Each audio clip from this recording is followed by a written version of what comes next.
Hello. Good morning, good afternoon, good evening, wherever you are watching us from. Thank you for joining us on today's edition of HR Digest. Effective compensation and benefits management is our discussion for today. And as usual, HR Digest is brought to you by Sadat Consult. So welcome wherever you are watching us from. Please drop your name and where you are watching us from in the comment section and let us acknowledge you as we usually do. We are glad that you could join us and share the link with your friends and colleagues. Let them also join and benefit. You know, this is a learning platform, so sharing is caring. Let us share and get more people to also learn from this platform. So we are talking compensation and benefits management. And today we have one of the best when it comes to managing compensation and benefits. We are talking about how you can put in place the right strategies, the right policy, and ensure that your compensation and benefits management system is on point. This afternoon, we are privileged to be joined by Kojo Vanes, who is a strategic human resource management consultant, specializing in organizational development, performance management, compensation and benefits management, change management. Kojo is not new. For those who know Sadat Consult, you know Kojo very well. And so we will not talk much about, but one thing we need to understand is that when it comes to compensation and benefits management, he's an expert. So he's the right person to have this conversation with. He wears so many hats. That one I will not mention. When he comes and he wants to mention those hats, he will, so that you know. But for me, I see him as somebody who always loves to share knowledge and everything else. And so, Kojo, welcome to today's edition of Sadat HR Digest. As usual, we are happy to have you. So, ladies and gentlemen, let's welcome Kojo into the studio. The way you are clapping for yourself. In the course of the discussion, please, if you have questions, you have comments, please don't hesitate to share them in the comment section and we'll pick them up from there. Kojo is a busy person, so we'll zoom right. Talking about compensation and benefits management. I know that this is a very touchy topic in the practice of HR, but help us understand compensation, benefits. Sometimes we hear them being used together. Sometimes we only hear compensation and salary and all that. Help us understand the terms. Compensation and benefits, are compensation different from benefits? How are they related? And do they go hand in hand? Okay, so let me start by acknowledging your viewers and your social media community members. So good evening to us all. Good evening to everybody watching. Anybody connecting from wherever it is that you are. It's an opportunity and it's a great time to be here to discuss such a topic.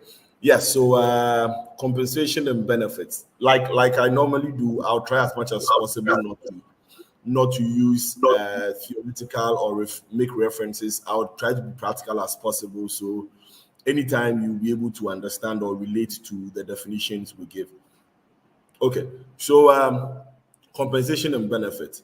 Basically, every single person that works at a place, there's an agreement between you and the person who employed you to come and play a certain role. So the role that you have been asked to come and play, and then the period with it's been agreed for you to play that role. The money that you return for playing that role is what we call the compensation. So compensation basically is the direct pay you get for the work you do. So that's your compensation. Now, when we talk about benefits, benefits are indirect payments you get for being part of the company or probably for the role you play or the position you occupy. So for instance, you work at a place and they give you medical insurance. The medical insurance is not a compensation because it is not pay for the work you do, but it's an indirect pay you get because you belong to a company that is affiliated to a medical insurance company. You work at a place and maybe they give you options to buy stocks. So at the end of the year, they give options for you to buy stock. That is a benefit. When you are, they give you maybe paid leave or they give you certain other things. Those are not directly linked to the work you do. So it's not payment for the work you do, but then they are indirect, let's say, incentives you get as a result of being part of that company or being part of that business. So that's the difference between the two. Now, if you're defining compensation and benefit management, what it's basically saying is that you have to ensure that at every point in time, your compensation and your benefit, your compensation is competitive in the market. That is what we call management on compensation and benefits. Always ensuring that your compensation is competitive in the market, and then your benefits keep changing in relation to the needs of your workforce or your employees, which means that something that used to be a benefit 5 years ago, when situations change, it no longer becomes a benefit. For instance, if you had gone 3 years or 4 years ago, work-life balance was not really a big thing in Ghana. But because situations have changed post-COVID, now when people are going for interviews and they are supposed to negotiate their compensation and benefits, they are actually negotiating a work-life balance as part of it. So as the workers or the employees' needs and lifestyles are changing, benefits are also supposed to change to suit this new lifestyle. So basically, the definition of it or the explanation of compensation and benefits management is ensuring your compensation remains competitive, and then your benefits change in relation to the change in the needs of your employees. Wow, it's interesting. So we don't have like static or ones for a lifetime benefits when it comes to manage. If you want to manage it well, you want to consider your employees and the times that are changing. Yes, I mean there are some institutions that over time you realize that your workforce you are getting are probably very young, very reproductive, and so you realize that at every point in time your female colleagues or your female team members are always going on maternity leave. They come back. As a result of that, you can have a benefit and even have a nursery as a company. So that but then before, it might not have been a problem because then you would have had parents or people who are close to menopause who were working with you. So it wasn't really a bother. But because the needs of your employees have changed, now it becomes necessary for you to have a nursery as a benefit.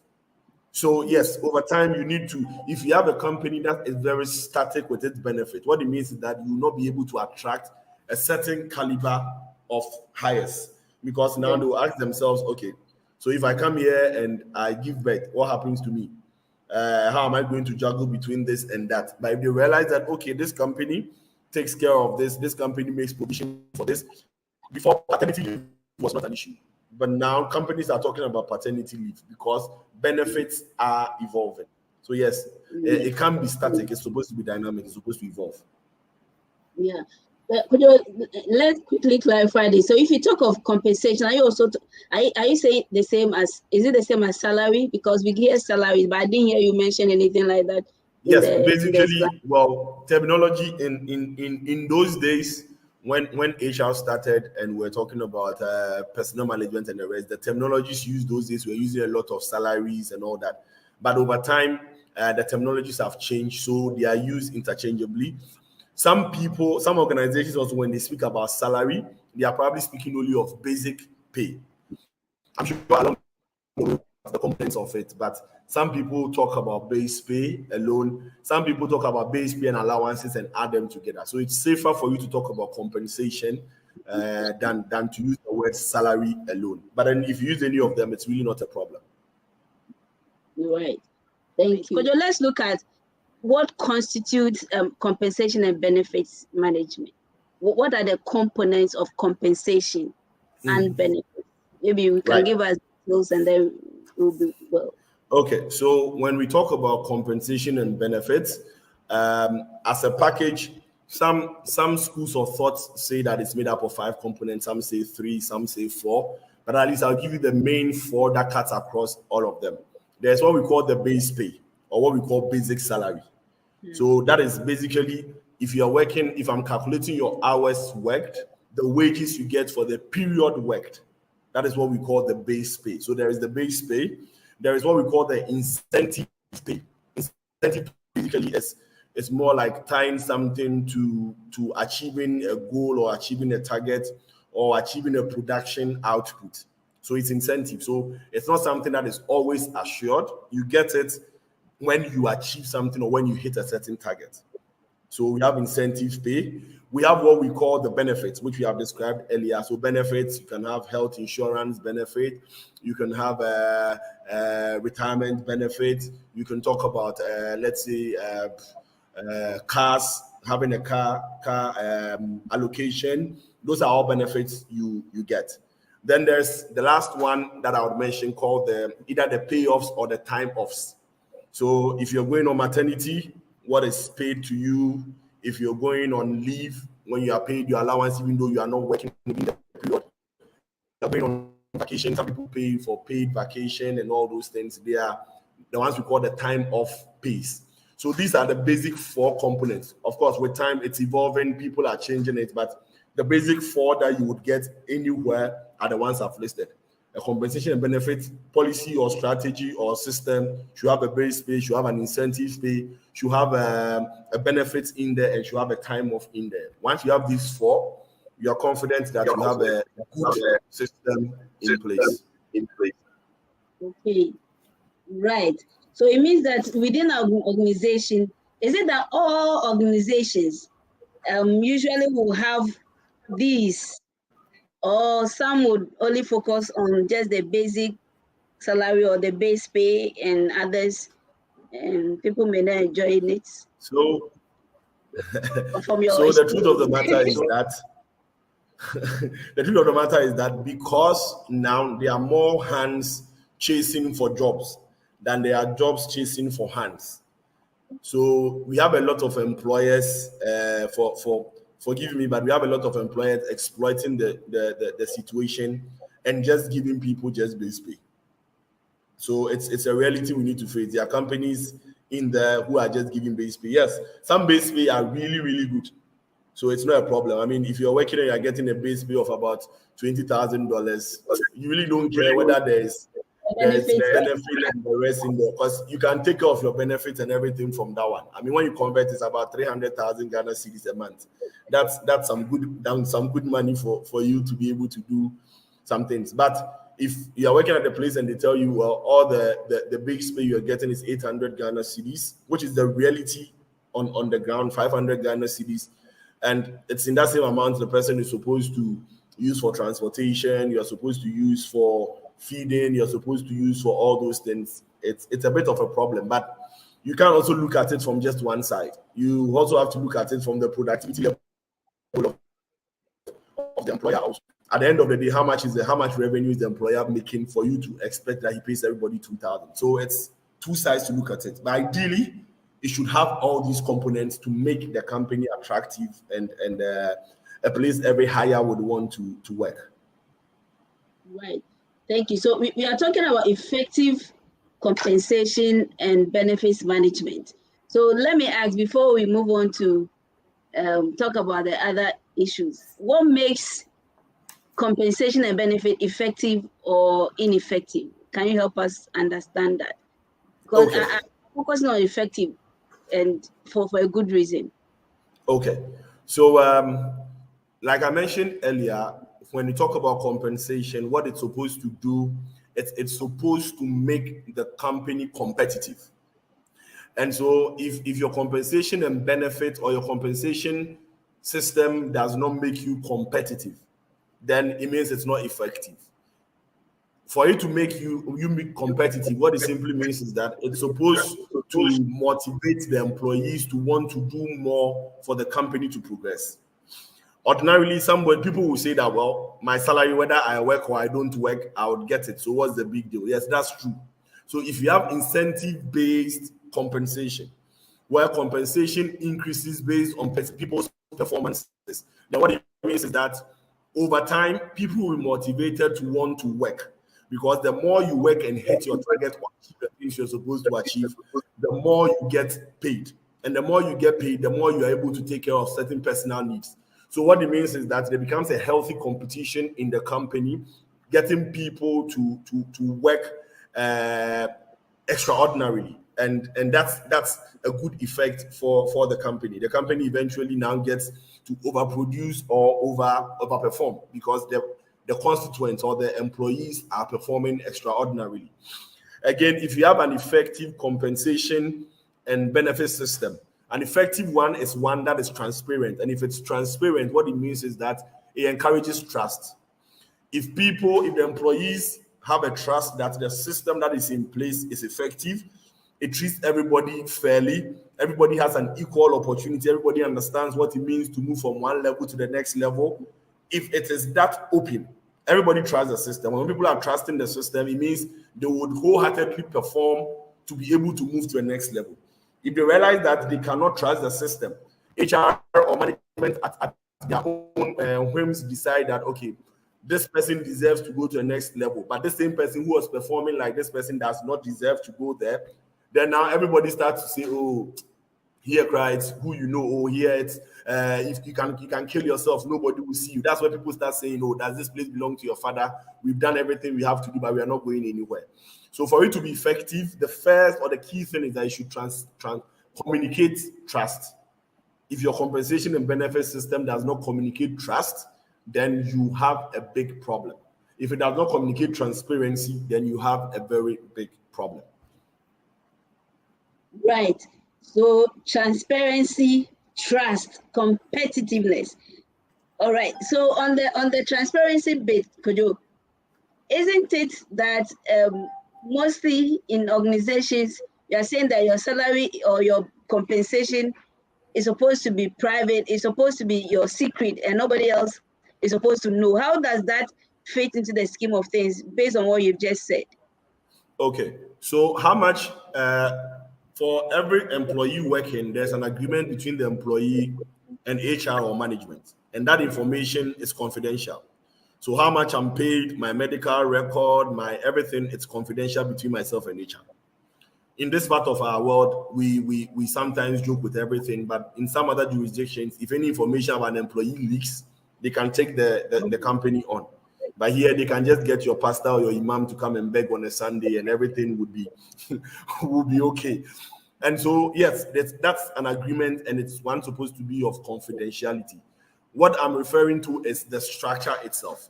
If HR has a policy on compensation and benefits, the policy is supposed to be known by all. Everybody should know in the company how many levels do we have in our salary structure. What does it take for me to move from one level to another level? What does it take for me to move laterally on a particular level? What does it take for me to be able, if I get to a certain grade or a certain level, what are the benefits available to me because I am there? These are open information, transparent information everybody should know. So if I know that, okay, if I get to grade P4, when I get to grade P4, I'm entitled a car, a saloon car. I see you, Patricia, get to grade P4, you get your saloon car. When I get to grade P4, they start giving me excuses. Then I start having a problem. Because as far as I'm concerned, if I get to grade P4, I should get a saloon car. Or I realize that Patricia got to grade P4, she's getting an SUV, and I got that they are giving me a saloon car. I would ask, why is she getting this and why am I getting this? So there is that transparency that we are talking about. If it's communicated to everybody, the structure is there. I don't need to know who is on what structure or who is on what grade. But if we know that this is the structure for the company and this is the policy for compensation and benefits, once there, right, once I am working and aspiring, I know that, oh, I want to be here. So this and this is what I need to do to be able to get there, basically. Right. Thank you. If you've just joined us, this is HR Digest brought to you by Sadat Consult, talking about effective compensation and benefits management. Kojo, let's look at when you say if for a compensation and benefit management system to be effective, it has to be competitive, it has to be transparent, and it has to communicate trust. Now, if you have a system like this, which is effective, how will it benefit the organization? What will be its impact on the effectiveness of the organization? Okay, so I mean, for the impact or the benefit, I'll just mention maybe two. there's really going to be a lot of harmonization of employees. The one thing you cannot afford to joke with is employee bonding, where employees feel belonging to each other, employees feel to feel like their contribution is respected or appreciated by the organization. If you take that for granted, you would have machines working for you. People who do not feel any sense of belonging of the company, they just come, they are sitting down waiting for 5 o'clock to knock on the clock, and they just pick their bags and they are going. There's no sense of belonging because they don't see themselves to be part of the business. And so if it communicates trust, if it communicates transparency, everybody feels like my contribution to this company is being respected. I'm being compensated for my contribution to this company. If I want more, it means that I need to contribute more. If I contribute more, I would move to the next level and then I'll be compensated more. So it gets a very harmonized employee or workforce for you. And if you get a harmonized employee and workforce, what it means is that it will be very easy for you to meet the company to meet its strategic, financial, or whatever goals it has. I mean, if everybody is firing all cylinders, at the end of the period, you really don't need to worry about your marketers are selling, your customer service people are delighting people, your accounting people are writing the books well for you to make your profit. HR is employing people properly and managing them properly. Audit is doing correct auditing for you. Administration is making sure every logistics you need is available for you. Everybody is working as if the company belongs to them. If that is what happens, then eventually the company would not even have to struggle about thinking about profits because it would come automatically because everybody is firing all cylinders. And it would make the company a going concern, a sustainable one, because it would be left for the next generation to also come and benefit from the efforts of this current generation. Wow. So, Kojo, you have helped us. In fact, we have understood how important it is. But yeah, sometimes, like you said from the beginning, we have to look at both sides. It depends on the ability of the organization too. Sometimes I don't think it's intentional that organizations are not paying or giving out some of these benefits as they should. But the most important thing we said, the transparency, we should be there. This is it. So you do it for everybody. It's not like somebody is treated differently from the others. And that is when you have the problems arising from these ineffective practices. But of course, if you can afford it, it's always good. It's your own good benefit as an organization to treat people well and give them good money. Okay, right. So let's then look at what the steps are in developing effective compensation and benefits management system. Is there some basic things we can do to get it right? Because from what you have said, it's good for us as HR people for organizations to get it right. If they are not getting it right now, what can we do? So help us understand what is involved and the specific steps so that we can also make a good business case to our employers to come up with some of these things. Okay, so I'll just touch on them because I'll be facilitating the training on a similar topic. If I say everything here, they won't come.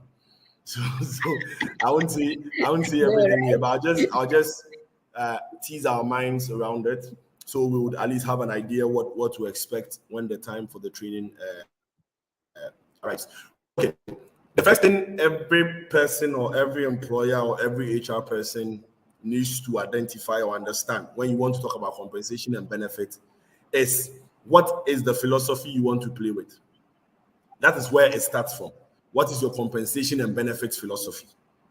Are you intending to be somebody who your company should be the one that is leading when it comes to compensation and benefits? So you are the company that everybody wants to point to, that Charlie, the way they are paying at this company, I want to work there. Is that where you want to be? Or your philosophy is that you want to match the industry average. So when you pick all the companies in the industry and you do a survey, what the average salaries are or the average compensations are, that's what you want to match. Or you want to be a lagging one. For you, you would always want to be at the bottom. You really don't aspire to be at the top. You really don't want to be in the middle. You want to be at the bottom, but you use other benefits to encourage people to want to come to your company. These are the three key philosophies you need to have at the back of your mind when you are designing or you are beginning to have a discussion on compensation and benefits. Because it is that will direct you as to which angle to take. If you want to, there are institutions that have agreed that for me, my salary is not the best. I'll give an example of one because it's no longer in existence. I used to work there. I used to work Pro Credit.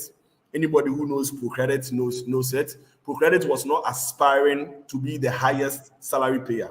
No, it was aspiring to be lagging. But what Pro Credit decided to do to get a lot of people attracted was to spend a lot of money in learning and development. So it can spend every money it has to train you, take you out of the country. To people who are going to Mozambique, people who are going to France, people who are going to Germany for a whole 1 year, 2 year programs to equip them and bring them back to the company. And because of that added benefits, people really didn't pay much attention to the salaries. Of course, it has its negative effect because when you have people right from school, they would always want to come and work here. But after 3-4 years, when they have gained a lot of experience, they feel now I need more, so they would leave. And it's a philosophy you need to understand that you would always have people for a maximum of, let's say, 5 years, and you lose them. So always have a program in place, bringing in fresh blood, bringing in young people. That should be your philosophy, if that is where you want to go. If you want to be the one matching, then what it means that at every point in time, you should be paying attention to people's salary increments they are doing, so you know how to do to continue to stay in the middle. And if you want to be the one leading, then it means that you always have to do things that people would aspire to want to be like you. So for you, you're always looking at nice ways to get people to want to work with you. So things that nobody has thought about, you can think about it and implement it. So the first thing for you to do is for you to know what your philosophy is. That's the first thing to know, your pay philosophy. The second thing for you to know is find out in your industry, who are your competitors? Which people are your benchmark competitors? We call them benchmark because they are the people you are going to compare yourselves to. And so I said that which other people, other companies offer similar services like Sedat. They are the ones you're supposed to, because they are the ones that if you are going to lose your employees, you are going to lose them to those companies. So it's best that when you see these companies and you're able to benchmark yourself against them, you can say that, okay, with what I am paying, I won't lose my employees. With what I'm paying, if I lose, I only lose to these two. But these two are already having enough staff, so they won't come for my employees. So it's very important for you to identify who your benchmark companies are. So that's the second thing. The third thing you need to do is you need to be sure of the worth of every job you have in your company. So you need to evaluate the worth of every job, and that's what we call the job evaluation. So if I know that, okay, in this company, the value I get from my HR manager is higher than the value I get from my finance manager. The value I get from my administration manager is lesser than the value I get from my head of audit. It makes it easy for you to rank the roles or the jobs in your company easily and be able to know who should be more senior than the other person. So that's the third thing. First one is to know your philosophy. Second one is supposed to be a benchmark company, that's the salary surveys. Third one is supposed to be able to do your evaluation. Then fourth one is for you to be able to build a structure.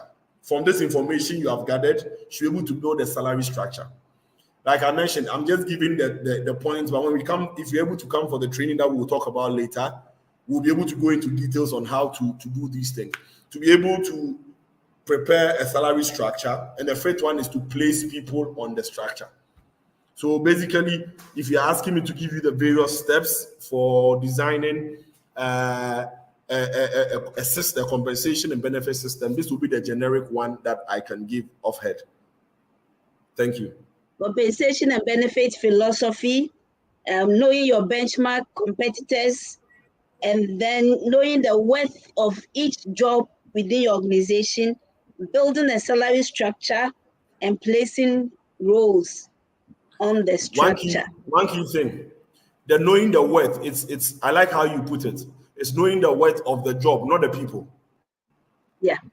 But if you know the worth of the people, what it means that if that person leaves, when a new person comes, you start thinking about what. But if you know the worth of the job, then you'll be able to place it properly. So it's not the person you are evaluating; you're evaluating the job. It's important for us to understand that point. Right. Thank you so much. There are various approaches to compensation. From the top of my head, I don't remember. I know one of them is traditional, something. There are about, I think, 3 or 4 approaches. There are some companies, when you are going for the interview, already they know the worth of the job. So it doesn't matter how much you say you want to be paid. Yeah. It doesn't matter. The worth of the job is this job you are coming for. It's a 5,000 Ghana cedis job. So once you come for it, if you are successful, it's 5,000. Whether you want 20,000 or not, they'll tell you it's a 5,000 cedis job. So those ones are there. You, even when they are publishing the job, they tell you that this is your salary expectation. If you know it is too small for you, don't apply. If you know it is too big for you, apply. So those ones are there. There are other jobs that when you come, based on how you deliver and based on how you negotiate. So yes, there are, I think it's called a negotiated approach. Based on how you negotiate, it will determine where to put you. So there's actually, and when you come, they negotiate with you where you are coming from, how much you are losing, and how much you expect is what will determine where they are going to place you. So there's that approach also. And then there are some also, no matter what it is that you mentioned, try as much as possible to want to cut it down so that in their heads, they are saving for the company. In actual sense, they are actually causing more harm because after just 3 months, the person joining realizing that the other people I'm working with are getting higher than I'm getting, but I'm doing more work, they will leave and go. And you go back to the market to go and hire again, and it will cost you. So it depends on which approach the company is using. But then it's most often people do the negotiated. For international companies, they already have the set standard there. So they let you know that this job is a P3 job. If it's a UN job, it's a P3, it's a P4. If you are not okay with it, don't apply for it. So you see, the other things that you do, it's called you are doing it behind the veil. Behind the veil. When you're doing behind the veil, you are not looking at anybody. You are behind. If it's like when you're going to get married, the woman is behind the veil. So all the vows you are saying, you are not looking at the prettiness or the beauty of the woman. No, you're just giving the vows. It's after that they'll tell you to roll it and see that is your wife. If you give the vows to the wrong person, sorry. And so when you are developing your philosophy and your structure and everything, you do it behind the veil. Don't assume that, hey, because this person occupies this role, if I do it like this, it will affect him. No. You do it and pretend you are ignorant of any person that is occupying the role. And then after you built that, then now you can start putting the people on it. If you realize that somebody has been put on a role, the person deserves better. You can do what we call the grandfather of salaries for that person. We can talk about that one later. But you don't have to have different philosophy for every person. Again, what we are talking about is compensation and benefits philosophy. So not necessarily performance philosophy, where you can have a different philosophy for everybody. Philosophy, when it comes to compensation and benefits, it's the company's philosophy. It's like the vision and the mission of the company when it comes to salaries or compensation. It means that it's leadership, top management that determines the philosophy, or yes. So top management determines it, but yes, HR, because HR is the expert, HR advises on it, gives the pros and cons for all of them, and top management will say that, okay, this is what we want to go with. Philosophy can change over time. We can start a company, and at the beginning of the company, we say, okay, we want to be the lead. So that's the philosophy. After about 10 years, realize that now we are where we have gotten to, we have all the best. So you decide, okay, I don't want to be the lead again, I want to match. It's up to you. So you can change it, but you can't change it for the people in the company. Well, that's my point of view anyway. So I think it's fair. Thank you so much. Right. So if you have just joined us, this is HR Digest brought to you by Sadat Council. We've said a lot. We'll go on a short break. When we come back, Kojo, you will help us understand whether employees have any part to play in determining compensation and benefits for any organization. So please stay with us. We'll be back in just a while. Don't go anywhere. Right. Hello, viewers. My name is Kojo Vanes.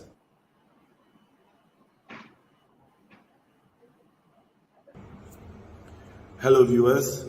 My name is Kojo Vanes.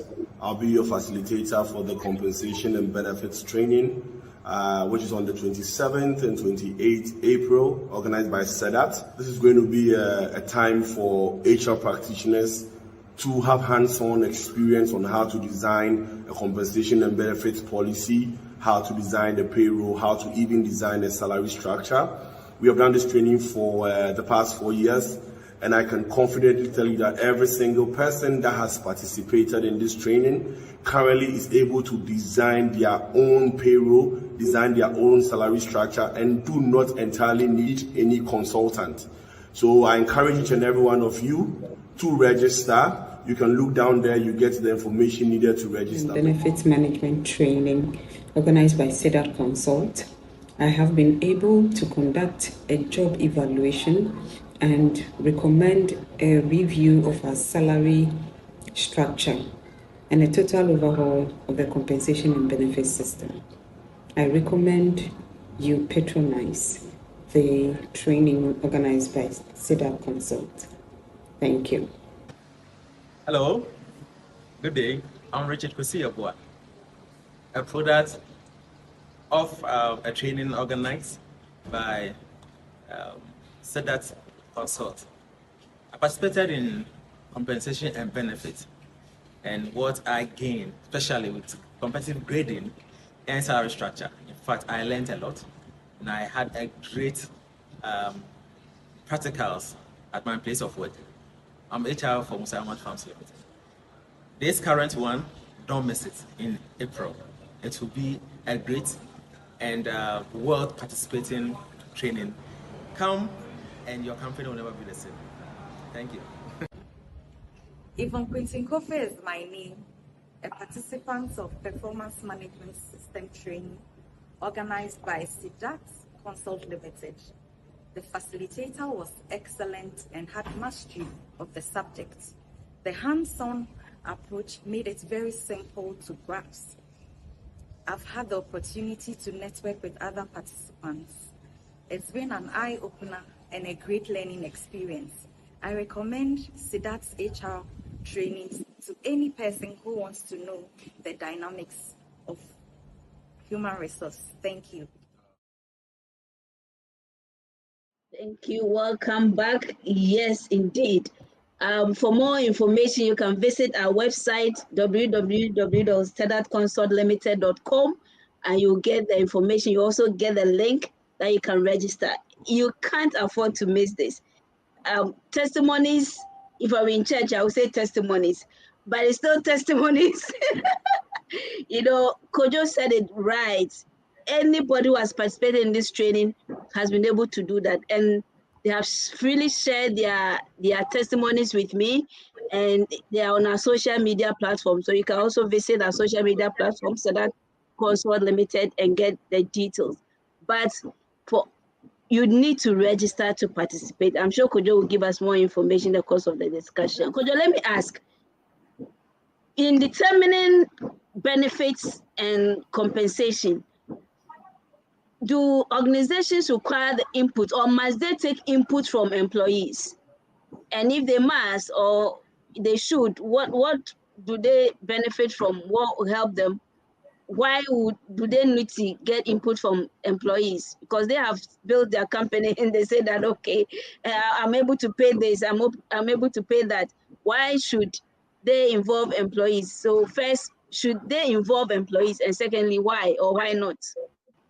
Well, considering the fact that the HR manager is an employee, so I'll say yes, you involve employees because you're involving the HR manager. Considering that the head of finance is an employee and he would have to tell you what budget is available. So yes, you would involve employees. But I mean, on a more realistic note, it's a yes and a no kind of situation. Yes, because if you work in an organization that is unionized, if you have a union in place at your organization, you cannot afford to do a compensation and benefits system without a union rep in the team that is working, because a union rep is the representative to ensure that there is transparency and there is fairness. The assumption is that if you leave an employer on their own, they will do what is in their interest.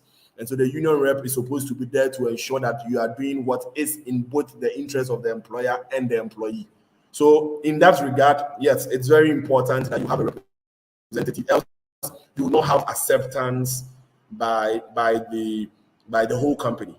So when you're going to do a salary survey, once you have, there's supposed to be a team that is supposed to evaluate the proposal that you receive. You are supposed to have a union rep in there to know that, okay, so 10 companies bought it. This is the best one that we all decided to use. This is the timelines the person has given. This is how much we are charging for the person. If the person the company brings the responses and is being evaluated, the union, not necessarily in the detailed discussions, because those ones are a bit technical, but the union is supposed to know, okay, it has come, and then the philosophy we want to do is this, that, and that. These are the companies we benchmark. They are supposed to have an involvement in that. Now, the no bit is because when it comes to compensation and benefits, the technicals field. It's not a generalist kind of point of view. And so if you do not have people who understand what it is that they are doing, you would end up setting up a system that after a short period of time, it will start crashing. It will start failing because you do not get experts to do it. And that expert knowledge is technical and not just everybody has it. So when it gets to the point of even how to calculate your structure, to be able to get your midpoint, to be able to get your differentials, to be able to get your steps and your gaps and all those things, it's not for lay people. It's not layman. It's technical. So for those bits, you don't need employee involvement. You need an expert to be the one to handle these things for you. If the HR manager is an expert, you can do it. If it's not, you need to engage a consultant who is an expert. And I'm sure if you come for our training, by the time you'll be done, you would realize that you're an expert to be able to build it yourself. So it's a yes and no kind of situation.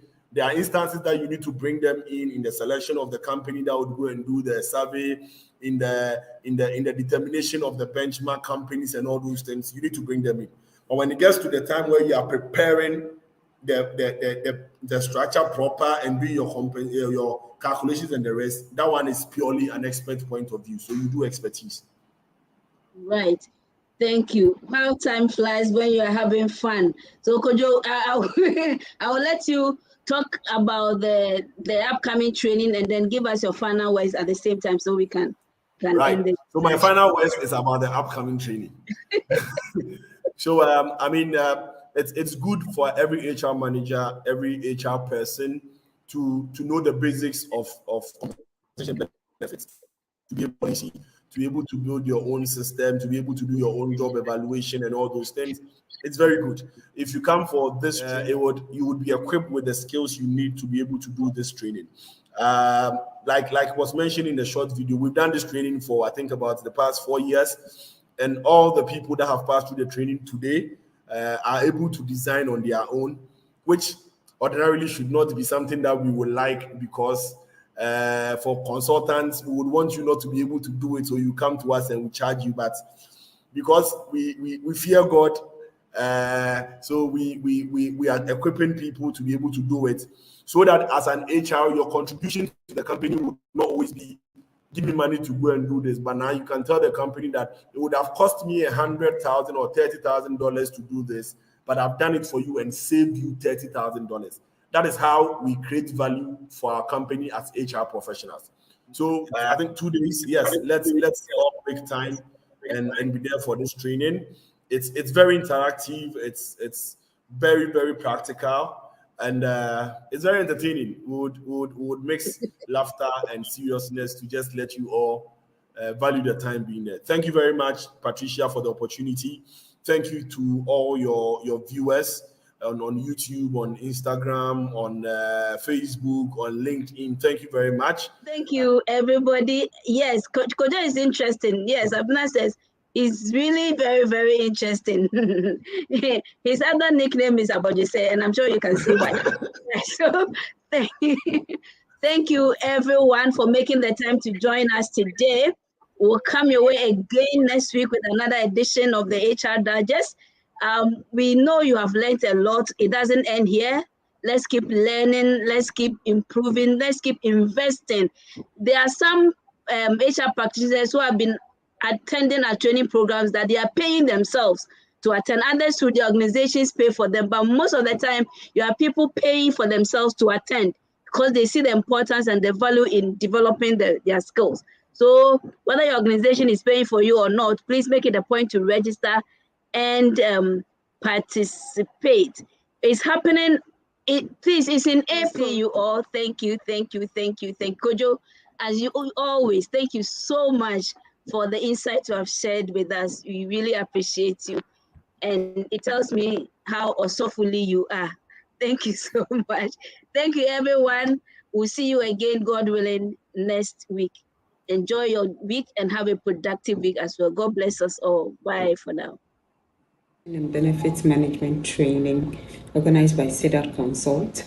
I have been able to conduct a job evaluation and recommend a review of our salary structure and a total overhaul of the compensation and benefits system. I recommend you patronize the training organized by Cedar Consult. Thank you. Hello, good day. I'm Richard Kosiabua, a product of a training organized by Sedat Consult. I participated in compensation and benefits, and what I gained, especially with competitive grading and salary structure. In fact, I learned a lot, and I had a great practicals at my place of work. I'm HR for Musayaman Farms Limited. This current one, don't miss it in April.